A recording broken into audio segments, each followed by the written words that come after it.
astronomi, kemampuan kita untuk memahami alam semesta sangat bergantung pada seberapa baik kita bisa mengamati objek-objek langit. Salah satu instrumen utama yang digunakan dalam pengamatan tersebut adalah teleskop.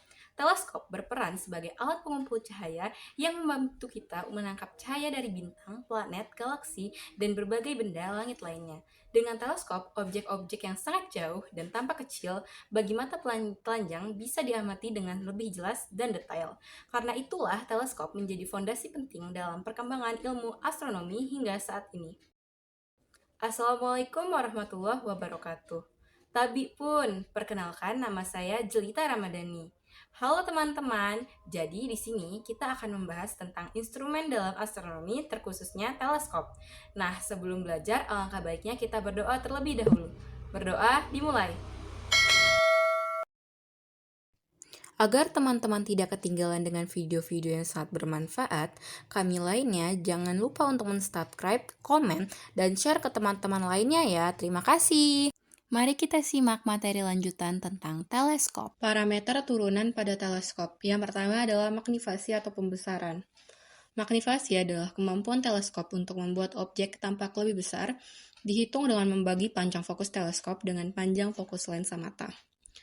Lalu yang kedua ada medan pandang atau field of view. Medan pandang adalah seberapa luas area langit yang dapat Anda lihat melalui teleskop. Ini tergantung pada panjang fokus teleskop dan desain lensa mata.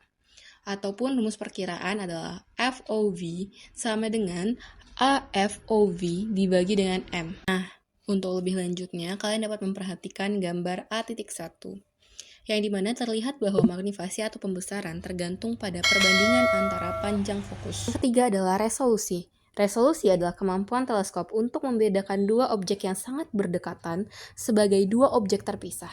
Ini penting untuk melihat detail halus. Lalu yang keempat, terdapat kemampuan teleskop untuk mengumpulkan cahaya atau Light Gathering Power, LGP. Kemampuan teleskop untuk mengumpulkan cahaya adalah seberapa banyak cahaya yang dapat ditangkap oleh objektifnya. Ini krusial untuk melihat objek redup. Rumusnya adalah LGP dikali D kuadrat. Nah, lalu ada limiting magnitude atau magnitudo terbatas. Limiting magnitude adalah magnitudo paling redup dari suatu objek yang masih dapat terlihat dengan teleskop dalam kondisi ideal. Ini menunjukkan seberapa jauh teleskop dapat melihat. Nah, untuk faktor utamanya adalah diameter objektif, yaitu aperture, kualitas optik, dan kondisi pengamatan. Lalu ada spektograf. Spektograf adalah instrumen optik yang dipasangkan pada teleskop, yang berfungsi untuk memisahkan cahaya dari objek langit menjadi komponen-komponen panjang gelombangnya, atau yang dikenal sebagai spektrum. Mirip seperti prisma yang memisahkan cahaya putih menjadi warna-warna pelangi, spektograf melakukan hal yang sama dengan presisi yang jauh lebih tinggi. Nah, untuk gambar spektograf dapat dilihat dari gambar ini. Untuk memperdalam pemahaman tentang materi lanjutan teleskop ini, mari kita coba dengan berlatih soal-soalnya. Lalu, soal nomor 11. Sebuah teleskop mata-mata digunakan untuk mengamati seorang pencuri yang kabur dari tahanan. Lokasi pengamatan dengan persembunyian pencuri tersebut adalah 100 meter. Panjang fokus teleskop yang digunakan adalah 25 cm dengan fokus okuler 50 mm. Berapakah panjang teleskop yang digunakan mata-mata tersebut? Dengan asumsi mata tidak terakomodasi.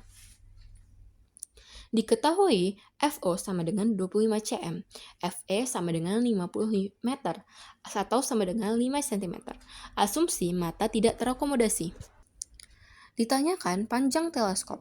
Jawabannya adalah E, yang dimana pembahasannya 1 per FOB sama dengan 1 per SOB ditambah 1 per SOB absen, yang dimana 1 per SOB absen sama dengan 1 per FOB dikurang 1 per SOB absen.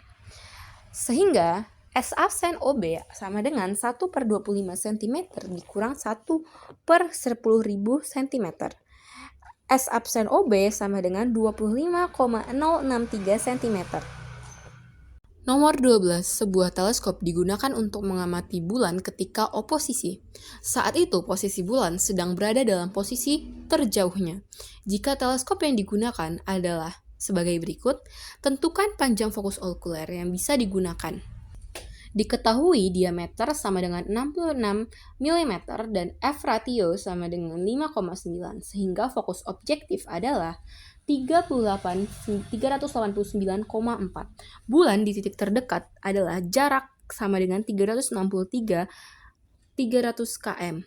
Radius bulan sama dengan 1737,1 km. Ditanyakan panjang fokus okuler. Jawabannya adalah C, yaitu 5 mm. Pembahasannya, agar bulan terlihat penuh dibutuhkan perbesaran sedang. Nomor 13, sebuah tata surya baru ditemukan. Terdapat sebuah planet mirip bumi dengan jarak 6 AU dari bintang induknya. Jika bintang tersebut mempunyai paralaks 0,5, tentukan diameter teleskop optik untuk mengamati tata surya tersebut dari pilihan di bawah ini.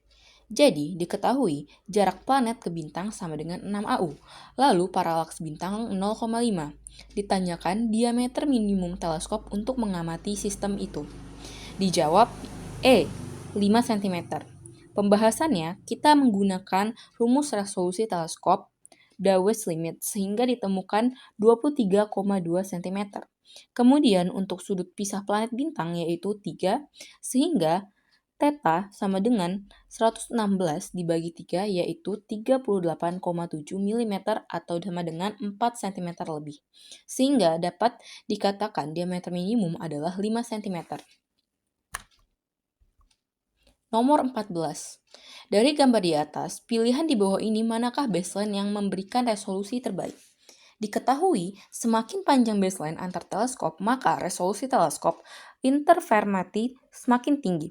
Ditanya, baseline mana yang memberikan resolusi terbaik? Dijawab, B, SPT PF.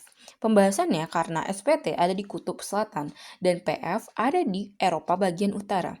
Itu adalah pasangan dengan jarak terjauh di dalam peta. Nomor 14.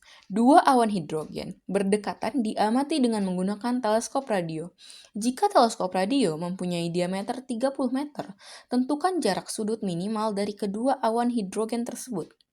Diketahui teleskop radio dengan diameter 30 meter. Ditanyakan sudut minimal antara dua awan hidrogen. Dijawab yaitu C, 0,489 derajat. Pembahasannya, theta sama dengan 1,22 dikali dengan 21 cm dibagi 3000 cm atau sama dengan 8,54 dikali 10 pangkat min 3 radian atau sama dengan 0,489 derajat. Nomor 16. Berikut adalah pengamatan yang bergantung pada diameter teleskop kecuali diketahui diameter teleskop mempengaruhi resolusi dan kemampuan menangkap cahaya. Ditanyakan pengamatan yang tidak bergantung pada diameter teleskop. Dijawab yaitu B, panjang ekor komet. Pembahasannya karena ekor komet besar dan terang bisa dilihat tanpa teleskop besar, jadi tidak tergantung. Nomor 17. Seorang pengamat menggunakan teleskop Zeiss untuk mengamati bintang ganda dengan jarak sudut 2,5. Magnitud bintang tersebut adalah 18 magnitudo. Pengamatan dilakukan dengan menggunakan okuler. Berikut adalah spesifikasi teleskop Zeiss. Dari pernyataan di bawah ini, manakah alasan yang tepat mengapa teleskop Zeiss tidak dapat digunakan untuk mengamati bintang ganda ini? Diketahui teleskop Zeiss memiliki diameter 600 mm f per 18. Objeknya adalah bintang ganda. Jarak sudut 2,5. Magnitudonya 18. Ditanya, kenapa teleskop tidak bisa digunakan? Dijawab, C. Karena diameter teleskop kurang besar. Pembahasannya, bintang 18 magnitudo itu terlalu redup. Butuh teleskop dengan diameter lebih besar agar jelas. Nomor 18. Jika pengamatan soal nomor 17 diganti dengan sebuah CCD, bisakah pengamatan tersebut dilakukan? Diketahui, menggunakan teleskop Zeiss, magnitudo objek 18, diganti menggunakan CCD. Ditanyakan apakah bisa diamati? Jawabannya D, bisa, dengan menambah waktu integrasi. Pembahasan CCD sensitif bisa deteksi objek redup kalau waktu integrasi diperpanjang. Nomor 19. Sebuah bintang diamati dengan menggunakan dua buah teleskop di tempat yang berbeda. Diameter kedua teleskop memiliki perbandingan D1 banding D2 sama dengan 1:8. Berapakah perbandingan waktu integrasi kedua teleskop untuk mengamati bintang yang sama? Diketahui, perbandingan diameter teleskop sama dengan D1 banding D2 sama dengan 1:6. Yang ditanyakan perbandingan waktu integrasi T1 berbanding T2. Dijawab A, 36. Pembahasannya, T1 dibagi T2 sama dengan D2 dibagi D1 kuadrat, yang dimana sama dengan 6:1 kuadrat sama dengan 36. Nomor 20. Sebuah kamera dipasang di teleskop Vixen. Berikut adalah spesifikasi Vixen. Kamera CCD yang dipasang mengikuti spesifikasi sebagai berikut. Berapakah medan pandang yang paling besar yang dapat dipotret dengan menggunakan teleskop ini? Diketahui, teleskop Vixen VMC 200 liter, diameter sama dengan 200 mm, f ratio sama dengan 9,75, yang dimana fokus f sama dengan 200 dikali 9,75 atau sama dengan 1950 mm. Lalu kamera SBIG ST402 ME, ukuran piksel 9,0 piksel. Jumlah piksel sama dengan 765 kali 510. Ditanya, berapa medan pandang paling besar dalam arcmin yang bisa dipotret dengan teleskop ini? Dijawab C, 14,59. Pembahasan S akar dari FO V kuadrat X ditambah FO V Y kuadrat, yang dimana hasilnya adalah 14,59. Nah, itu dia beberapa materi penjelasan yang sudah dijabarkan dan beberapa latihan soal yang sudah dikerjakan. Nah, ternyata fisika itu mudah ya asal kita bisa mengerti apa yang ada dalam materi tersebut. Untuk itu, jangan lupa untuk terus berlatih dan mengerjakan latihan-latihan soal.